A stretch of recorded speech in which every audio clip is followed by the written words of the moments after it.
തൊടുപുഴ ബിജു കൊലക്കേസിൽ 3 പ്രതികളെയും പോലീസ് കസ്റ്റഡിയിൽ വിട്ടു. ജോമോൻ, മുഹമ്മദ് അസ്ലം, ജോമിൻ എന്നിവരെ 5 ദിവസത്തേക്കാണ് കസ്റ്റഡിയിൽ വിട്ടത്. Thodupuzha first class judicial magistrate കോടതിയുടേതാണ് നടപടി. സിജോ വർഗീസ് വിശദാംശങ്ങൾ നൽകും. സിജോ, പോലീസ് കസ്റ്റഡിയിൽ വിട്ടിരിക്കുന്നു. ഈ പ്രതികളിൽ നിന്നും ഇനിയും ഈ കേസുമായി ബന്ധപ്പെട്ട് പ്രധാനപ്പെട്ട വിവരങ്ങൾ അറിയേണ്ടതുണ്ട് പോലീസിന്. എങ്ങനെയാണ് അന്വേഷണം ഇപ്പോൾ പുരോഗമിക്കുന്നത്?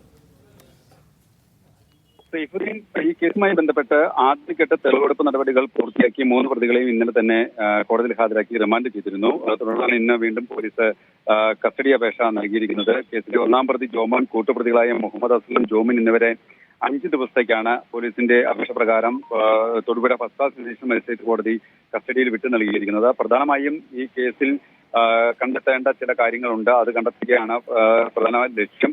ഏറ്റവും പ്രധാനമായും ഈ ബിജുവിനെ തട്ടിക്കൊണ്ടുപോയി എന്ന് പറയുന്ന ആ വാഹനം കണ്ടെത്തേണ്ടതുണ്ട്. ഒപ്പം തന്നെ മറ്റു ചില വിവരങ്ങൾ കൂടി അറിയേണ്ടതുണ്ട്. ഇതുമായി ബന്ധപ്പെട്ട വിവരങ്ങൾ കണ്ടെത്തുന്നതിന് വേണ്ടിയിട്ടാണ് ഈ പോലീസ് ഈ 3 പേരെയും കസ്റ്റഡിയിൽ വാങ്ങിയിരിക്കുന്നത്. ഇന്നും നാളെയും വരുന്ന ദിവസങ്ങളിലെല്ലാമായി ഇത്തരത്തിലുള്ള തെളിവെടുപ്പ് നടപടികളായിരിക്കും പ്രധാനമായിട്ടും നടക്കുക. ഏറ്റവും പ്രധാനമായിട്ടുള്ളൊരു കാര്യം, ഈ ബിജുവിനെ തട്ടിക്കൊണ്ടു പോകാൻ ജോമോൻ സംഘം ഉപയോഗിച്ച വാഹനം, ഒപ്പം തന്നെ ബിജുവിന്റെ ഇരുചക്ര വാഹനം, ഈ പ്രതികളിൽ ഒരാളാണ് കൊണ്ടുപോയത്. ആ വാഹനം ഉൾപ്പെടെ കണ്ടെത്തിയിട്ടുണ്ട്. അത് ഐഡന്റിഫൈ ചെയ്യണം. ഇത്തരം കാര്യങ്ങളെല്ലാമാണ് ഇന്ന് പ്രധാനമായിട്ടും നടക്കുന്നത്. ഒപ്പം തന്നെ ഇതിലൊരു പ്രതി കാപ്പ കേസിൽ നേരത്തെ തന്നെ റിമാൻഡിലായിരുന്നു. ആഷിഖ് എന്ന് പറയുന്ന പ്രതിയാണ് റിമാൻഡിലായിരുന്നത്.